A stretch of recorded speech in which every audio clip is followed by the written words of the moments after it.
Hello, friends, and welcome back to Too Many Minis. My name's Ossie. It's the morning. I'm not really a morning person, but we've had big Warhammer reveals from Las Vegas, from the Las Vegas Open. And what happens in Vegas doesn't stay in Vegas. We talk about it around the world. Let's have a look at what is coming. First up, they showed Kill Team Nightmare, and we knew the Night Lords were coming, and those models look great to me. Never been a Night Lords fan before, but these look pretty great, and I think I'll be getting them. But nothing new to see from them, I don't think. I think we'd already seen all of that. That's a upgrade sprue for the existing Chaos Space Marine Legionaries kit. And then we've got the Mandrakes. Now, this was heavily rumoured to be coming, and I wasn't sure what they were going to do with them because the Mandrakes are quite old models. I think they're metal models that are now in resin, fine cast, and needed an upgrade. They've been very faithful to them. They kept the same look pretty much. They've added to them because I think it was only about three or four poses in the kit currently. I'm not crazy about the kind of stealth cloak effect on this one guy. They've done that in Daughters of Cain or whatever they're called in AOS, but they've got like a greater variety of weapons. They just kind of used modern sculpting to turn up the Mandrakeness to 11. They've got their little power weirdness that they can shadow power, they can shoot across. And I think if you're a fan of Dark Elves, if you're a fan of the existing Mandrakes, you're going to love these. They're very much a faithful upgrade. I thought they might go completely different, but no, they've basically run with it and brought it into 2024. I think those will be popular with the Drukhari players. The one piece of terrain you get in the box, with the way they're doing terrain now, is that each box is going to have a little bit of terrain that adds on to the initial terrain for the season, which I think comes into its own from the second box of the series, which is what this is. A Generatorum hub. And I think you can fit one of the existing generators on top of that flat plate in it. And I think it'll be pretty cool centerpiece of a board with that. It's got a little platform on it and steps up. I think it'll be interesting from a kill team play perspective. And it's more nice Mechanicum terrain, basically. Good stuff. For Warcry, they showed a new box, Pyre and Flood. And that has this Nighthawk warband, a flamey Nighthawk warband. It says, we're keeping the endless braziers of Nagashiza alight. Nagashiza. They're a very MF Doom looking gang. I really don't like these flamey witch ghost things. Yeah, these aren't my favourite Nighthaunt. They're a bit busy for Nighthaunt for me. Do like these Lumineth guys are very cool poses. I love the leader model. Very dynamic. They're almost like Harlequins, doing these jumping and stabbing kind of moves, throwing things. I mean, I think they're cool looking. I don't love their kind of pajamas that they're wearing. Something about that doesn't do it for me so much as the fully armored ones. But like with most Lumineth models, I think these look great, and I would happily do a force of these. And I think the leader is fantastic looking, a proper fencer pose. And I like now that they're on their seemingly second season of sticking with the same theme for Warcry. So you're going to end up with a really big table of jungle stuff with Slan spaceship remnants and stuff. I think it's cool. This is a cool lump of terrain. It's going to look great painted up. So I think it's a solid Warcry box. For 40k, they showed off the Kroot, and this is like an entire army box, sort of almost like a faction launch. The Kroot currently have like 3 kits, maybe 4 with a shaper or something, but this is like sort of fleshing them out into their own thing. You've even got a detachment in the book, in the Tau book, which allows you to run just Kroot, and also kind of giving them more of that close combat that Tau really lacked. Now Kroot are going to do more of that. There's a pretty attractive looking box, the Kroot hunting pack. They've got a limited edition version of the Tau book, which to me looks like some of the original Tau launch art from 2001 or whatever it was. Maybe I'm wrong about that, but that's what it looks like to me. Bit of a throwback. And they showed off a number of models. The War Shaper, who's like a kind of leader shaper, a general shaper for the Kroot. So someone to have as like a real HQ character. And he's got various weapon options. That's a cool model. All these Kroot look great. A Flesh Shaper, who's like the little kind of battlefield butcher, choosing cuts of meat to eat to take on the genetic abilities of the foe. Another top model. Then they've got the regular Kroot carnivores. And this is a nice replacement box. The kind of posing gives them a physicality and a kind of, you can sort of get how they move. They're kind of strutting and stalking. Just some modern pose updates. You've got some interesting weapon options with what look like sort of grenade launcher type things, or like super shotguns. They showed off Krutox, with weapon options. Quite interesting, some crazy looking big gun. Tangle cannon. It's kind of less of a beast of burden and more of a, partner. So they're from the same genetic base as regular crew. So they're kind of getting their own personality and place in the army. And then they've got Krutox Rampagers, like a close combat Krutox. And these look pretty bonkers. They're kind of like charging gorillas or something with bird heads, turtle faces, whatever you call them. Seriously dynamic models. It looks like a set of 3. And I think this is the thing where they're going to be really bringing something new to the Tau army. They're clearly a close combat, fast attack kind of option. I think they'll be very interesting in 40k. So it's a really nice box. You're getting 5 different units with two of the carnivore squads, 2 10-man squads, and then 4 other units. That's really a lot of variety now for the crew. And it says that's not all. It says they'll be getting some more as well. I think this is big news for Tau fans, because the Tau range doesn't really need much. It feels to me like something that has very well fleshed out. It's the kits that need updating have been updated for the most part. You could say the tanks need updating, but I still think they stand up. I think the Tau range is not lacking. So focusing on the crew is really smart, and that's a big release. That's a big release to go alongside the Codex, and it will be one of the big 40k releases of this year. And I think that's really strong. I don't know if it makes me more likely to get into Tau this year. I think my interest in Tau lies more with the Tau than the crew. I really like the crew, but I don't think I like painting them particularly. I haven't painted up my kill team that I got when it came out. They just sat there primed. It's all the browns and greens and stuff, and I paint enough of that with Middle Earth, so maybe it's not grabbing me as a painting project, but I think they look excellent. For AOS, you get the latest of these kind of big Dawnbringer centerpiece models, and I thought Dawnbringer only went up to 4, but this is Dawnbringer 5, so there you go, I'm wrong. I guess it's going to take us all the way up to the launch box for AOS 4. Crithuza from the Daughters of Cain. She's got a hell of a fringe, an uber fringe, brushed right over her face and then held in place with a headband. But I think this is an incredible model. Like, I'm not a fan of the Cainite range really, but this is something else. That's really maximum anime goth model, and I think it's pretty incredible. Incredible pose. Love the bindings on her legs, and the way her foot is perched on this piece of masonry, and the ravens, the big wings behind. It's an incredible model. Absolutely incredible, and I can't wait to see that painted up by more great painters. That's going to be featuring Golden Demon and all the rest of it.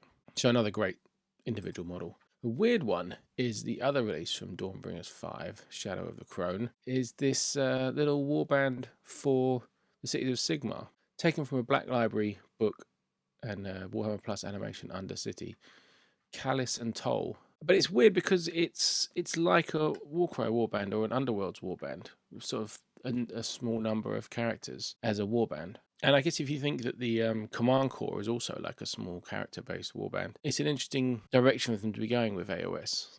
Like I said, this really feels like a release for one of the smaller games, but here it is for AOS. So you get this Witch Hunter and this Double Gunman, who's a pretty great model. And then you've got this kind of woman from Lethis with her grappling hook and rope.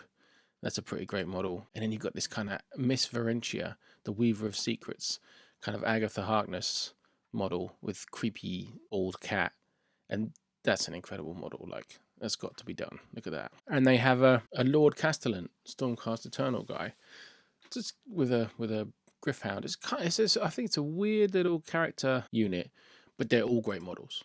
Don't get me wrong, and I can definitely see me adding this for my Cities of Sigmar. Tons of incredible details.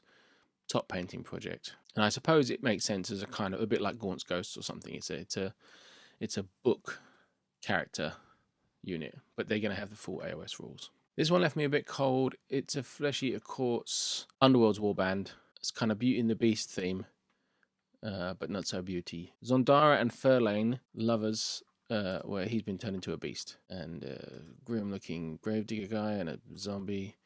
Some zombies, and yeah, here's the beast, and that's a werewolf kind of guy, and yeah, they're solid, but they don't excite me as much as the recent Flesh Eater Courts releases. The final thing, and it's big, is the Solar Auxilia for the Horus Heresy. It's a plastic army reveal, basically. The Solar Auxilia are very interesting but very expensive and impractical resin range to represent the Imperial Guard, the Astra Militarum of the Heresy era, the regular mortal men infantry. And it comes with a huge launch box, 20 las rifle guys, a command squad, a sentinel, a transport, and a lemon russ. I've been really looking forward to these coming out in plastic. The models have always been super tempting just for conversions and things in resin, but they're so expensive and they come in vast units in resin, so it's just not been practical. These plastics are pretty cool. I noticed that they've gone for the sort of different body shapes and sizes like they did with Cities of Sigmar, so that they're not all uniform looking, they're not all identical. Something about them isn't quite as appealing as the resin versions, even though they've got a nice new paint job, which is better than the Forge World web store paint job. I think they look fantastic. I just somehow it's not grabbing me as much as I hoped it would on the infantry front. A friend was saying maybe it's the super crispness of the resin. The detail doesn't quite come across here, but I love the kind of chest armor. I love the helmets. I think they're just super weird, and yeah, I'm sure I'm going to use some of these for some project or other, whether it's doing a weird unit of Gene Stealer cultists, or if I was doing a Astra Militarum army, I'd definitely be leaning into these kits for conversion options and stuff. The command group's cool. It's not quite as cool as the resin one they had before, I think, which has just gone out of stock, which is making me slightly like, oh, I should have got that. But I can't do a solo auxiliary army for Horus Heresy. It's just madness. I can't do that, but I do think they're cool. Look at the standard guy, the kind of rapier. Super cool. Then they showed this Drakozan armored transport, a great big box with a surprising amount of gunishment on it for a transport, and a great tank commander model on the top.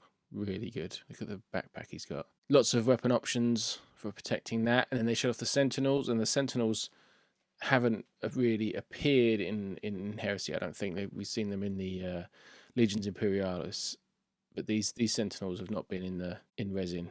So these are new, and they're quite bonkers looking, with a ton of weapon options of the Heresy era, so all your Volkites and stuff. And then you also get a Leman Russ with some big cannon options. And, this is, you got the Leman Russ for 40k. This is a much more ornate, riveted, trimmed version from an earlier era with the little roll support at the back and the dozer blade at the front being of quite a different design. You could totally run these in 40k, and I think they have a real look to them. I think I prefer this look to the cleaner, more modern armor look of the Astra Militarum.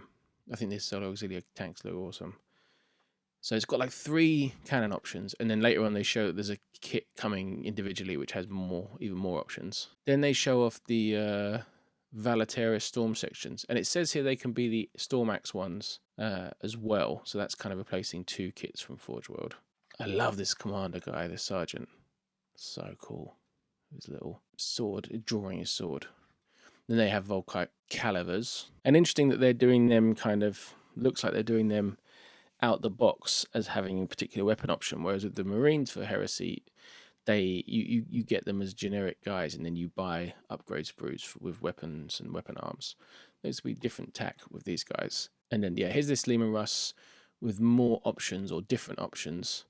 It's got an absolutely colossal Volkite macro Seeker, huge plasma cannon, lots of options, very Heresy. And then they have my favorite tank, really, of the Solo Auxilia, the Malcador, and they've got that with a big range of side guns and main guns, absolutely tons. So it's really a very versatile kit. I love the look of these. They're like they remind me of Coast Guard ships, the way they're built, and I think they look awesome on the table. My favorite one is the Malcador Infernus, which has a little trailer full of gas and a ridiculously big flamethrower on the front. They haven't done that yet, but I can really see them doing that as an upgrade, or at least bring the price down. I think it's about 125, that tank. If they can bring that price down to something more reasonable, I can see myself getting one, not to use in anything, just because it's my favorite tank that they make. So it'll be very interesting to see how many people pick this up and how many people start solo auxiliary armies, because they've really been quite a rarity in Heresy because of the impracticality of buying these expensive resin kits and needing tons of them, because they're very, it's like a horde army. So these, pricing dependent, but these kind of bring the Solo Auxilia into being a practical army to do for Horus Heresy, and I'll love to see more of them getting painted up because it's just a really niche thing so far. So overall, I think it's a really strong reveal. I think the Kill Team box is good. I don't need the Mandrakes, but I do want the Night Lords. So I'll find someone to split that with. The Warcry box I think is good. It's a pass for me, so I'm not doing Warcry at the moment, but I think you'll find lots to like in there. The Kroot stuff, if you wanted Kroot, this is like perfect. I think this is like a perfect release for the Kroot. More than I thought they'd get. And a really great sculpts. Some good ideas in there. I think the close combat Krootox will go down a treat. The Crone Seer for AOS, hell of a model. Callus and Toll, Warband for AOS. Again, tons of character.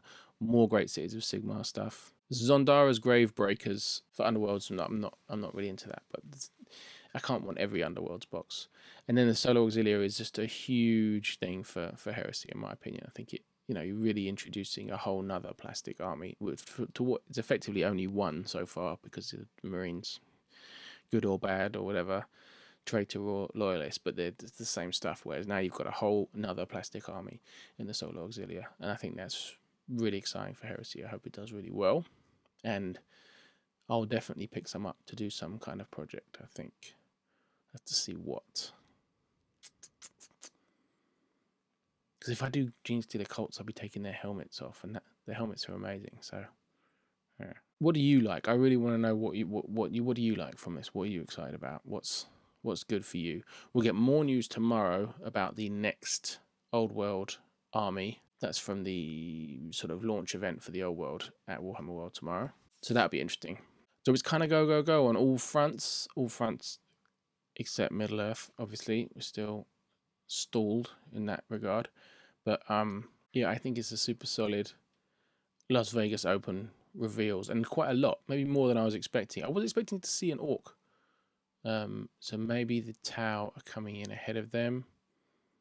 The Crew seems likely, but we didn't see everything from the silhouettes that they showed at Christmas. Definitely Orc stuff in there. There's always more to come, and there is more that we haven't seen here. But it's exciting times. It's a good morning in Warhammer World. Let me know what you're thinking in the comments, or join the Discord, link below. We'll have a chat on there. As always, thanks for watching, and I'll see you next time. Bye.